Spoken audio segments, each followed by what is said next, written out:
Hello, everyone. Good morning, good afternoon. I am Michele Nogueira from Federal University of Paraná, and I will talk to you about the cat and mouse game, searching for security intelligence in the era of IoT and artificial intelligence. Well, who never watched or heard about the cartoon in which one of the characters, Tom the cat, always tries to catch the mice, Jerry, the other character? The cartoon is full of contrived actions involving constant pursuit, near captures, and repeated escapes. The cat is unable to secure a definitive victory over the mouse, who, despite not being able to defeat the cat, is always able to avoid capture. In extreme cases, the cartoon implies that the cat and mouse game is never ending. Does this seem to you similar what we see in cybersecurity along these years? Not convinced? I will develop more in the next slides. We are in the early stage of the fourth industrial revolution. Citing Klaus Schwab, the founder of the World Economic Forum, ubiquitous mobile supercomputing, intelligent robots, self-driving cars, neurotechnological brain enhancements, genetic editing. The evidence of dramatic change is all around us, and this is happening at an exponential speed. From the technological perspective, I would like to point out to you ubiquity, that when he talks about bodies have sensors and communicating among themselves. Diversity, when he talks about the different connected devices. Scalability, mainly about the different connected devices that we have. And the big data that we have or collect this amount, a very big amount of data by the sensors in cities, farms, ports, etc. So all of this, but emphasizing the most important, particularly I need to emphasize, is intelligence. When he talks about intuition, creativity, imagination, those are human traits that cannot be automatized. Let's see or observe some trends for the internet. We are walking in a scenario where we have access to internet everywhere. We have different devices, smart devices like smartphones, smart TVs, smart glasses, all around us. And this generates a large amount of data in our cities, and we need to collect them, and we need to create an intelligence based on this data to have or to help us in our day-by-day in our society as well. Of course, in all this scenario, we are getting used to the Internet of Things, where the devices are connected. We estimate that by 2025, we will have 75 billion of connected devices, generating a market of over or approximately 1,000 billion US dollars by 2025. But only the Internet of Things, I mean, the connection of those devices, is not enough. I mean, they generate data, and on the other side, we have people, and we need to connect those two parts: people, data, and things. And the basic for that connection are the process. And the process will really integrate and have this intelligent connection between these two parts, people and the data generated plus things that we have. So we are going to this direction right now to process and some technologies as blockchain that you may get used to this term as an example of how to connect these two parts. But this is another history. It's not the topic of my talk today. And I would like just to concentrate that we need to create this intelligent connection. And by this intelligent connection, we have different factors in our literature, newspaper, etc. And one of I took to bring here is this one from Gerard Leonard, who said that data is the new oil, but intelligence is the new gas. That implicitly he wants to say that we need to address, to process this data, to have really an intelligence that can benefit our business, our society, and us as human. So we need to create this intelligence. Another factor that I want to point out here is the exponential thinking that, well, as you know, the human, as people, we are used to think linearly. So we know, or we think that if we have this certain kind of set of steps or actions, we will get some kind of results.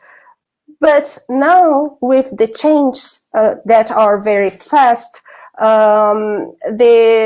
we made up in a situation where was not exactly predictable or expected, because all of this exponential growth that is going on around us, and technology is specifically a point that is important to pay attention for that, because they are changing very fast our behavior, our way to pursue our business and our society. So we need to think about and learn how to think exponentially.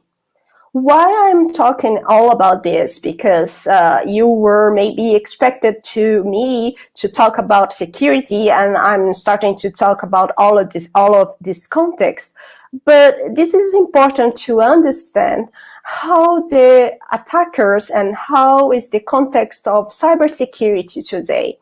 One example taking or thinking about this exponential growth, one example that we have is and was one of the factor, the division factor that we had, are these attacks that happened in 2016. They really showed how the attackers started to think exponentially lately. This attack happened, the attackers took different devices connected to the internet, basically the Internet of Things devices, like cameras or baby monitors, and they started to create what we called network of infected devices, or also botnet. So this botnet was one of the factors that contributed to generate a huge amount of malicious traffic against a target. And in that case, the target was the servers of a company called Dyn Company that is specifically provides services for many other companies as Spotify, PlayStation, etc. And this company were, the services of the Dyn Company were denied by this attack. What is special in this attack? This attack was an example that the attackers started to think exponentially, and they benefit from the Internet of Things devices to create not expected amount of traffic against a unique target that we had, that was the Dyn Company servers. So this, just to give you a flavor of what happened, all the northeast of the United States and the California, the servers from these other companies that provided or take as basis the service of the Dyn Company were out for many hours, and this causes financial losses, reputation, etc., reputation losses, etc.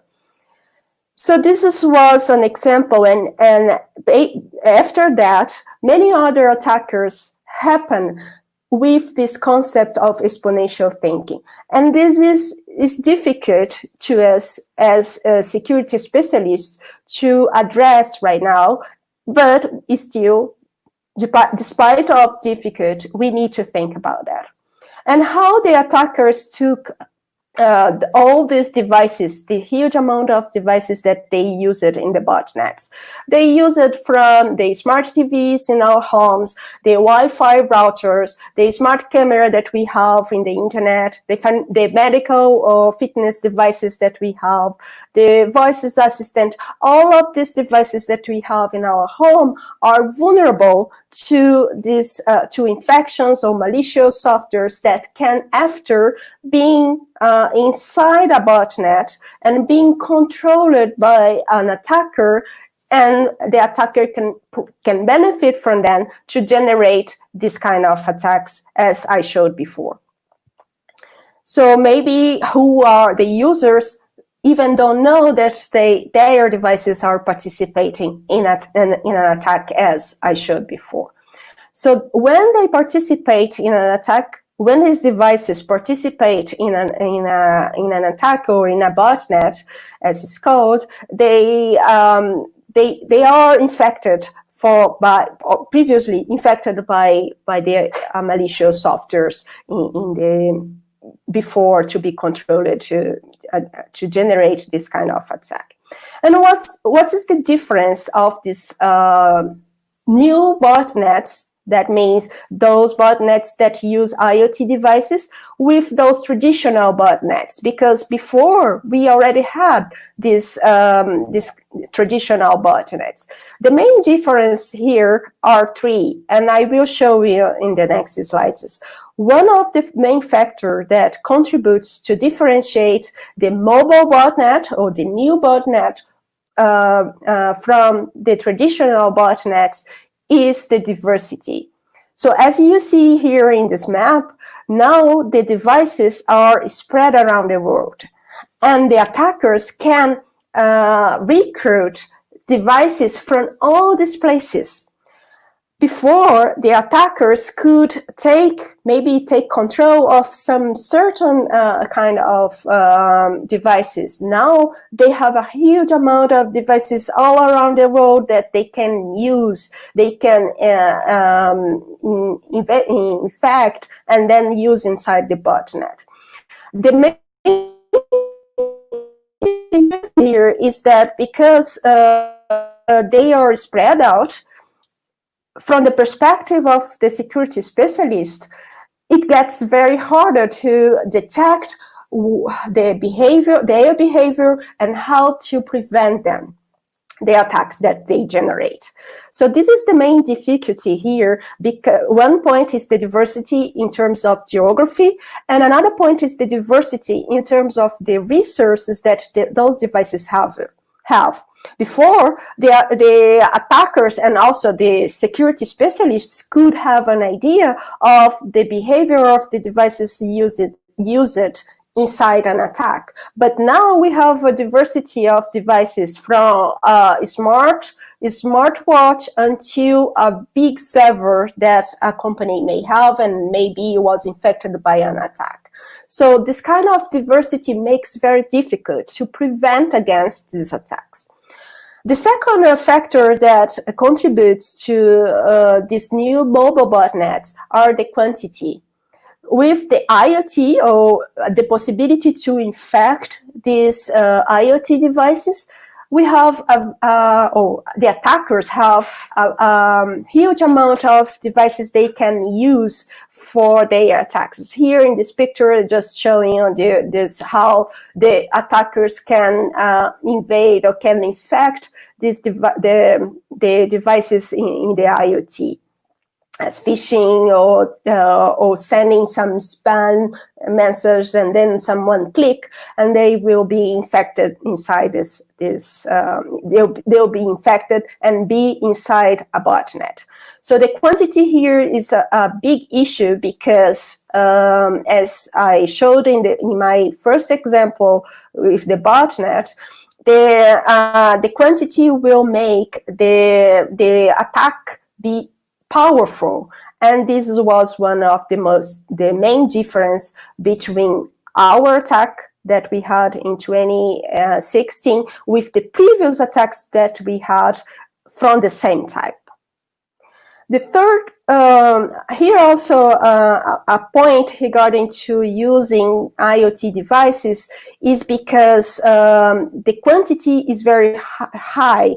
So just to give you an example of this kind of attacks, we have just per day 3,700 DDoS attacks per day and can cause millions per incident. So this is those numbers are very high in terms of compromising an organization and mainly compromise the reputation of the organization. The third factor that contributes to the new kind of botnets that is mobility. So now the attackers can use IoT devices. Those devices are mobile, so we can use and bring those devices with us. And the infection between the devices is very fast and it spread very, very fast. I can compare or make an analogy with the COVID virus that we have, and it's spread around the world. So once we bring those devices with us, the infection is very fast and then compromise or makes easier the work of the attackers and hence make difficult the work of the security specialist. So from now, if I compare with my story from the beginning between the cat and mouse, I would say that the cat is gaining this game, because the cat or the attackers have much more advantages than the mice, and we need to inverse this game. And how to defend then our systems once we have all these advantages for the attackers? One way, in my opinion, is to use artificial intelligence. So here I put this title of an article in Harvard Business Review, where they state that AI, or artificial intelligence, is the future of cybersecurity, for better or for worse. So this implicitly says that we should use this tool, because for us artificial intelligence is a tool that we can use to process data and to use in our benefit. Here, when I say our, I mean the security specialists could use this processed data in the benefit to protect the systems. So we should use one way, in my opinion, again, is to use AI to prevent these systems. And in this direction, we go for what we call security intelligence. That means create relevant information to protect an organization from external and assigned threats, as well as process, policies, tools, and to be able to design and to gather and analyze the information in a better way to protect our systems.